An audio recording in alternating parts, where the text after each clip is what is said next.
আসসালামু আলাইকুম।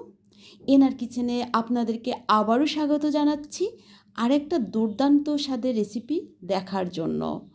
আজকের রেসিপি ভাপা ইলিশ। তৈরি করা একদমই সহজ, কিন্তু খেতে হয় অত্যন্ত মজাদার। বন্ধুরা, যদি আমার আজকের এই মজাদার স্বাদের ভাপা ইলিশ সহজে পেতে চান, তাহলে দেখে নিতে পারেন আমার ফেসবুক পেজ ছায়ানির থেকে। তাহলে চলুন আর কথা না বাড়াই, দেখে নেওয়া যাক কীভাবে আজকে এই ভাপা ইলিশ তৈরি করেছি। আর হ্যাঁ, আমার আজকের রেসিপিটা যদি আপনাদের কাছে একটুও ভালো লেগে থাকে, তাহলে আমার পুরো রেসিপিটা দেখবেন, আর দেখার সময় একটা লাইক এবং সুন্দর একটা কমেন্ট করতে ভুলবেন না। ভাপা ইলিশ করার জন্য যে উপকরণগুলো আমি নিয়েছি আপনাদেরকে খুব ভালো করে দেখিয়ে দিচ্ছি। এখানে দেখতে পাচ্ছেন আমি 4 পিস মাছ নিয়েছি আর একটা লেজ নিয়েছি। আমার মতো যদি জনসংখ্যা কম থাকে তাহলে 4 পিস মাছ নিলেই হবে। তো যাই হোক, এগুলো আমি খুব ভালো করে কেটে ধুয়ে পানি ঝরিয়ে রেখে দিয়েছি। আর এখানে যে মশলাগুলো নিয়েছি পেঁয়াজ কুচি 1 কাপ, একটু বেশি পরিমাণে দিব। আর এখানে যেগুলো কাঁচামরিচ নিয়েছি সবগুলো ব্যবহার করব না, যে কয়টা আমার লাগে আমি সেগুলো নিয়ে নিব। আর এখানে 2টা শুকনো মরিচ বেটে নিয়েছি, 2 টেবিল চামচ নারকেল বেটে নিয়েছি। এখানে নিয়েছি 1 চা চামচ এবং হাফ চা চামচ জিরা বাটা, আর নিয়েছি 2 টেবিল চামচ সাদা সরিষা বাটা, নিয়েছি 1 চা চামচ ধনে বাটা। তো যাই হোক, আমি এরপরও যে মশলাগুলো থাকছে আপনাদেরকে পর্যায়ক্রমে দেখিয়ে দিব।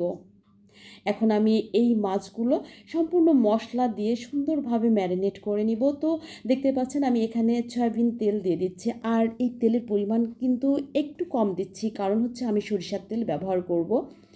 তো একে একে আমি সমস্ত মশলা নিয়ে নিচ্ছি। আর এই মশলাগুলো নিয়ে নেওয়ার পরে এই মশলা খুব ভালো করে হাত অথবা চামচের সাহায্যে মেখে নিতে হবে। দেখতে পাচ্ছেন আমি সব মশলা দিয়ে দিয়েছি। আর এখান থেকে যতগুলো মরিচ আমার লাগছে, আমি প্রথমে 4 থেকে 5টা মরিচ দিয়ে দিব, কারণ শুকনো মরিচ বেটে দিয়েছি। এবার দিয়ে দিচ্ছি হলুদ আর লবণ। মশলাগুলো আমার দেওয়া হয়ে গিয়েছে। এবার এই মশলাগুলো একটা চামচ অথবা হাতের সাহায্যে মেখে নিতে হবে। আমি যেটা করেছি এটা কিন্তু আমি হাত দিয়ে খুব ভালো করে মেখে নিয়েছি। এখন দিয়ে দিতে হবে মাছ। দেখতে পাচ্ছেন আমি একটা একটা করে মাছ দিয়ে দিচ্ছি। মাছ দেওয়ার পরে যেটা করব, এই মশলা মাছের গায়ে খুব ভালো করে মেখে দিব। হয়ে গেলে 30 মিনিটের জন্য আমি রেস্টে রেখে দিব। তো দেখতে পাচ্ছেন আমি খুব ভালো করে মাছগুলো মেখে নিয়েছি এবং 30 মিনিটের জন্য রেখে দিচ্ছি। বন্ধুরা, অবশ্যই 30 মিনিটের জন্য রেখে দিতে হবে। আর আমি যে মশলাগুলো ব্যবহার করেছি সেই মশলাগুলো দিয়ে যদি আজকের এই ভাপা ইলিশ তৈরি করেন, তাহলে দেখবেন অবশ্যই সেই মাছটা খেতে দুর্দান্ত স্বাদের হবে। আমি জোর করে বলছি না, আসলে আমিও আজ এই প্রথম এভাবে তৈরি করলাম। ভাপা ইলিশ তৈরি করেছি আগে অন্যভাবে, কিন্তু আজকে আমি তৈরি করেছি সরিষা এবং নারকেল বাটা দিয়ে, যে কারণে স্বাদটা অনেক বেশি ভালো এসেছে। তো যাই হোক, 30 মিনিট পরে আমি একটা পাত্র নিয়ে নিয়েছি। অর্থাৎ এভাবে যে পাত্রগুলোতে আমরা পুডিং তৈরি করি সেই ধরনের পাত্রে নিয়ে নিতে পারেন। তো দেখতে পাচ্ছেন আমি পাত্রে আগে কিছুটা মশলা প্রলেপ দিয়ে দিয়েছি। এবার ওপর থেকে মাছগুলো সাজিয়ে দিচ্ছি। সুন্দর করে আমি মাছগুলো সাজিয়ে দিচ্ছি। আমি সুন্দর করে সাজাতে পারছি এজন্যই যে আমার মাছের সংখ্যা কম, যে কারণে আমি এভাবে সাজিয়ে দিয়েছি। যে কোনোভাবেই আপনি সাজাতে পারেন, কোনো ধরা বাঁধা নিয়ম নাই। তো যাই হোক, আমার মাছগুলো সাজানো হয়ে গিয়েছে। এবার উপর থেকে বাকি মশলাটুকু দিয়ে দিচ্ছি।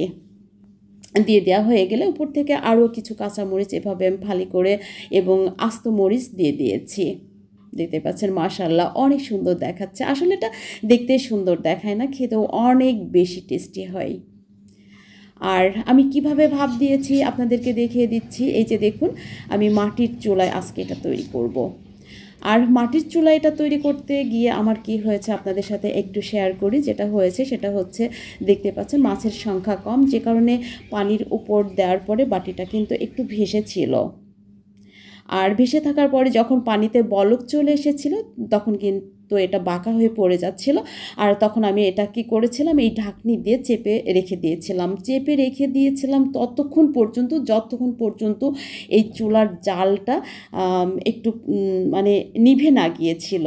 আর আমার অনেক বেশি কষ্ট হয়েছিল, অর্থাৎ তাপ লেগেছিল। বন্ধুরা, যদি কখনোই চুলায় ভাপ দিয়ে ইলিশ অর্থাৎ ভাপা ইলিশ তৈরি করেন, তাহলে কিন্তু এই ভুলটা করবেন না। আগে থেকে এভাবে একটা শিল দিয়ে চাপা দিয়ে তারপরে চুলায় জাল দিবেন। তো দেখতে পাচ্ছেন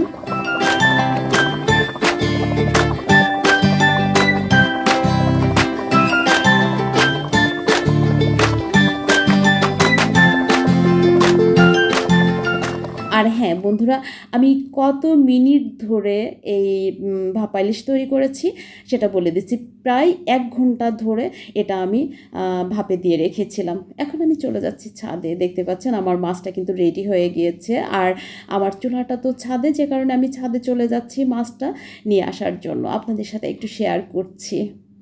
দেখতে পাচ্ছেন আমি এবার মাছের অর্থাৎ ভাপা ইলিশের কাছে চলে যাচ্ছি। খুব লোভনীয় একটা বিষয়, অর্থাৎ খাবার।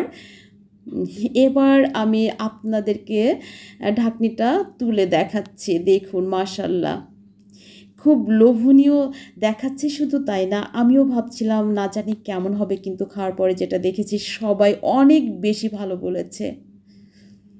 এবার আপনাদেরকে একটা মাছ আমি তুলে প্রথমে দেখিয়ে দিচ্ছি কেমন হলো। তো কোনটা তুলে নিব আসলে এভাবে বোঝা যাচ্ছে না, মশলা দিয়ে সম্পূর্ণ মাছগুলো ঢেকে গিয়েছে। তো এই যে একটা মাছ তুলে নিলাম, দেখুন।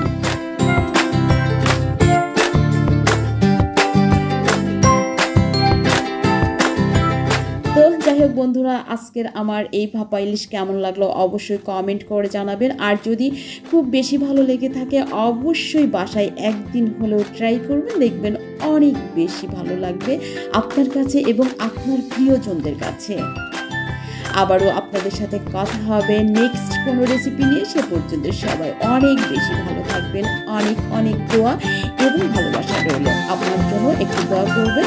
আজকের মতো বিদায় নিচ্ছি। আমি নিম্নি।